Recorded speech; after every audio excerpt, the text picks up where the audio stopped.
కార్తీక పురాణము 3వ అధ్యాయము. కార్తీక స్నాన మహిమ. జనక మహారాజా, కార్తీక మాసముని ఏ ఒక్క చిన్న దానము చేసినను అది గొప్ప ప్రభావము గలది. అట్టి వారికి సకలైశ్వర్యములు కలుగుటయే కాక మరణాంతరము శివ సన్నిధ్యమును చేరుదురు. కానీ కొంతమంది అస్థిరములైన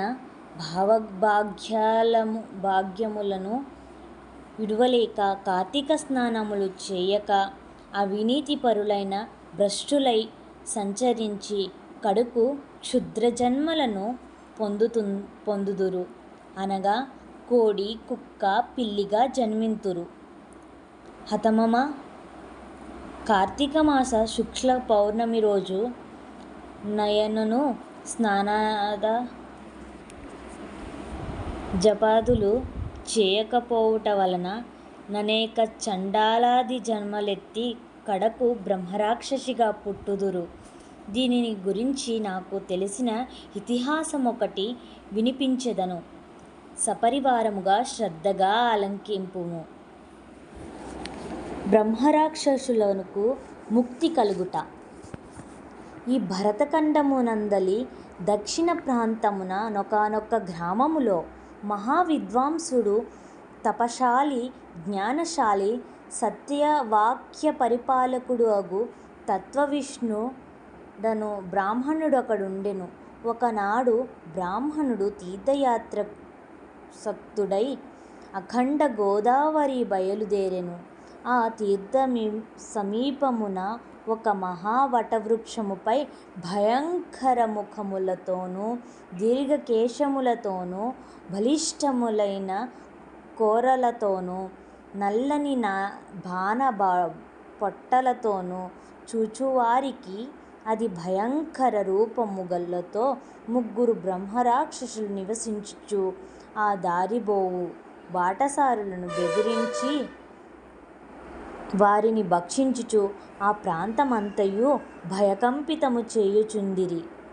తీర్థయాత్రకై బయలుదేరి అఖండ గోదావరి పుణ్యక్షేత్రమున పితృదేవతలకు పిండ ప్రదానము చేయుటకు వచ్చుచున్న విప్రుడు ఆ వృక్షము చెంతకు చేరేసరికి యథాప్రకారముగా బ్రహ్మరాక్షసులు క్రిందకు దిగి అతనిని చంపబోవు సమయమున బ్రాహ్మణుడు ఆ భయంకర రూపములను జూచి గజగజ వణుకుచూ ఏమియు తోచక నారాయణ స్తోత్రము బిగ్గరగా పఠించుచు, ప్రభో, హర్దత్రణ పారాయణ, అనాథరక్షక, ఆపదలోనున్న గజేంద్రుని నిండు సభలో అవమానాల పాలుగుచున్న మహాసాధ్వి ద్రౌపదిని బాలుడగు ప్రహ్లాదుని రక్షించిన విధముగానే ఈ పిశాచముల బారి నుండి నన్ను రక్షించు తండ్రీ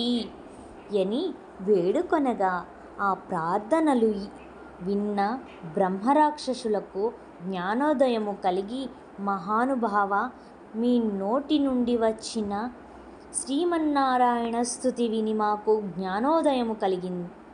మహానుభావ, మీ నోటి నుండి శ్రీమన్నారాయణ స్తుతి విని మాకు జ్ఞానోదయము కలిగింది.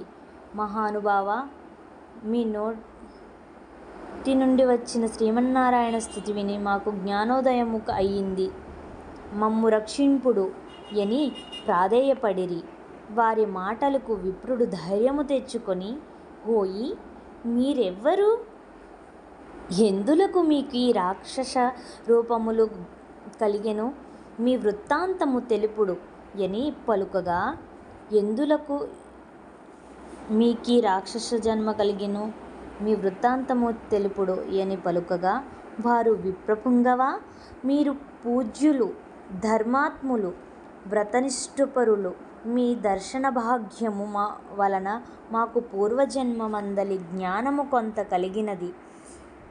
ఇక నుండి మా వలన ఏ ఆపద కలుగదు అని అభయమిచ్చినవి. అందొక బ్రహ్మరాక్షసుడు తన వృత్తాంతమును ఈ విధముగా చెప్పసాగెను. నాది ద్రావిడ దేశము బ్రాహ్మణుడును నేను మహాపండితుడనని గర్వము గలవాడనై యుంటిని. న్యాయవీక్షణలు మాని పశువు వలె ప్రవర్తించి తిని. బాటసారుల వద్ద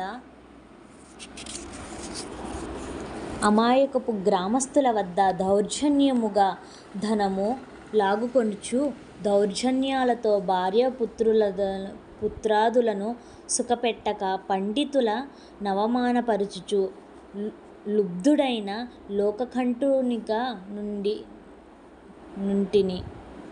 ఇట్లుండగా నొకనొక పండితుడు కార్తీకమాస వ్రతమును యథావిధిగా నాచరించి భూతతృప్తి కొరకు బ్రాహ్మణ సమారాధన చేయు తలంపుతో పదార్థ సంపాదన నిమిత్తము దగ్గరనున్న నగరమునకు బయలుదేరి తిరుగు ప్రయాణములో మా ఇంటికి అతిథిగా వచ్చినను పండితుని నేను దూషించి కొట్టి అతని వద్దనున్న ధనమును వస్తువులను తీసుకొని ఇంటి నుండి గెంటి వేచి తిని.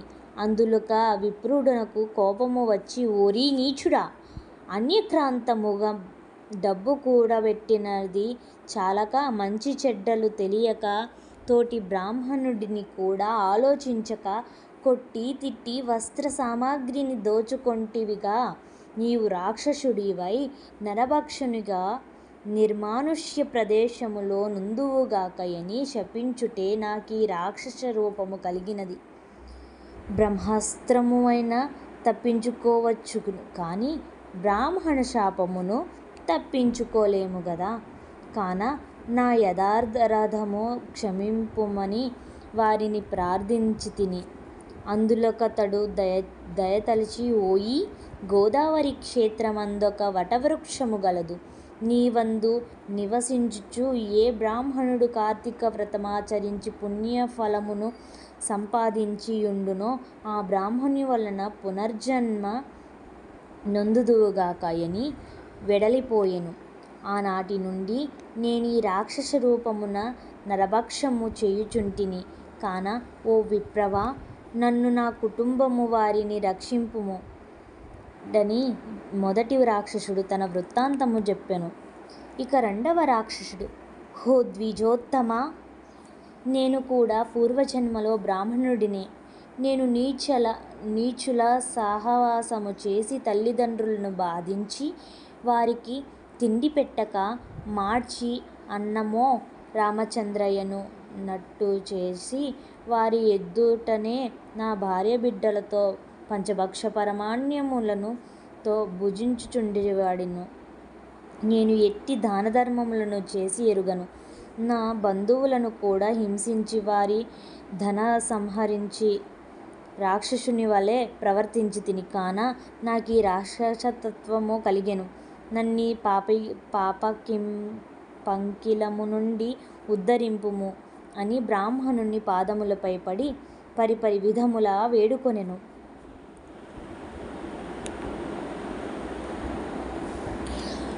మూడవ రాక్షసుడు కూడా తన వృత్తాంతమును ఇటులా తెలియజేసెను. మహాశయ, నేనొక సంపన్న కుటుంబంలో పుట్టిన బ్రాహ్మణుడను. నేను విష్ణువాలయంలో అర్చకునిగా నుంటిని.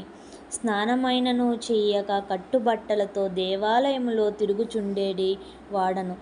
భగవంతునికి ధూపదీప నైవేద్యములను నర్పించక భక్తులను గొనితెచ్చిన సంభారములను నా ఒంపుడు గత్తెకు అందజేయుచు మాంసములను సేవించుచు పాపకార్యములు చేసినందున నా మరణాంతరము ఈ రూపము ధరించి తిని. కావున నన్ను కూడా పాప విముక్తుణ్ణి కావింపుమని ప్రార్థించెను. ఓ జనక మహారాజా, తపోనిష్ఠుడగు ఆ విప్రుడు పిశాచముల దీనాలాపనము లాలకించి, ఓ బ్రహ్మరాక్షసులారా, భయపడకుడు. మీరు పూర్వజన్మలో చేసిన ఘోరకృత్యముల వల్ల మీకీ రూపములు కలిగెను. నా వెంట రండు, మీకు విముక్తిని కలగజేతును అని వారినోదార్చి తనతో గొనిపోయి ఆ మువ్వురిని యథావిధముక్తికై సంకల్పము చెప్పుకొని తానే స్వయముగా గోదావరిలో స్నానమాచరించి స్నాన పుణ్యఫలమున 3 బ్రాహ్మణులకు ధారబోయగా వారి వారి రాక్షస రూపములు పోయి దివ్య రూపములు ధరించి వైకుంఠముకేగిరి. కార్తీక మాసములో గోదావరి స్నానమాచరించినచో హరిహరాదులు సంతృప్తి నొంది వారికి సకలైశ్వర్యములు ప్రసాదింతురు. అందువలన ప్రయత్నించైనా సరే కార్తీక స్నానం ఆచరించాలి. తృతీయ అధ్యాయము 3వ రోజు పారాయణము సమాప్తము.